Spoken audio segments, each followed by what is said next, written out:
দরজায় কড়া নাড়ছে শারদীয় দুর্গোৎসব। ব্যাপক আয়োজনে চলছে টাঙ্গাইলে শেষ মুহূর্তের প্রস্তুতি। প্রতিমা তৈরিতে ব্যস্ত সময় পার করছেন কারিগররা। চলছে সাজসজ্জার কাজও।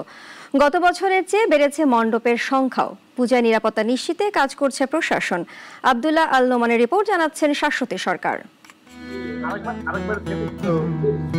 ষষ্ঠী পূজার মধ্য দিয়ে ২৮ সেপ্টেম্বর সারা দেশে শুরু হবে সনাতন ধর্মাবলম্বীদের প্রধান ধর্মীয় উৎসব শারদীয় দুর্গাপূজা। আসন্ন পূজা উপলক্ষে উৎসাহের আমেজে ভরে উঠেছে টাঙ্গাইলের পূজা মণ্ডপগুলো। গত বছরের তুলনায় এবার বেড়েছে মণ্ডপের সংখ্যা। ১২টি উপজেলায় ১২০০-র বেশি মণ্ডপে অনুষ্ঠিত হবে শারদীয় পূজা। চলছে ব্যাপক প্রস্তুতি। প্রতিমা তৈরিতে ব্যস্ত সময় পার করছেন কারিগররা। সময় ঘনিয়ে আসায় কাজ চলছে বিরতিহীনভাবে। ইতোমধ্যেই তৈরি হয়েছে প্রতিমার কাঠামো। চলছে রং তুলির কাজ। শিল্পীদের নিপুণ হাতের ছোঁয়ায় পরিস্ফুটিত হচ্ছেন দেবী দুর্গা ও তার সঙ্গীরা। লাভ ক্ষতি যাই হোক, বংশগত পেশার প্রতি সম্মান জানিয়েই আনন্দের সাথে প্রতিমা তৈরি করেন বলে জানান কারিগররা। আসলে আমি এই কাজটি ছোটবেলা থেকেই এই শিল্পের সঙ্গে যুক্ত আছি এবং এই শিল্পকর্ম নিয়েই সামনের দিকে এগোতে চাই। ৩ মাস ধরে আমরা প্রতিমা কাজ করতেছি। সামনে দুর্গাপূজা, আশ্বিন মাস শেষ পর্যায়ে তো আর কি, এই কারণে কাজ চলছে এখন।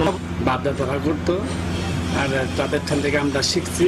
যে কোনো অপ্রীতিকর ঘটনা এড়াতে কঠোর নিরাপত্তা ব্যবস্থা থাকবে বলে জানায় পূজা উদযাপন কমিটি। আমরা সুন্দর সুষ্ঠুভাবে যাতে সকল পূজা অনুষ্ঠিত হয়, এজন্য বারবার প্রশাসনের থেকে আমাদেরকে বিভিন্ন রকম তাগিদ, আমাদের পূজা সুন্দরভাবে যাতে শেষ করতে পারি, এটাই আমাদের কাম্য।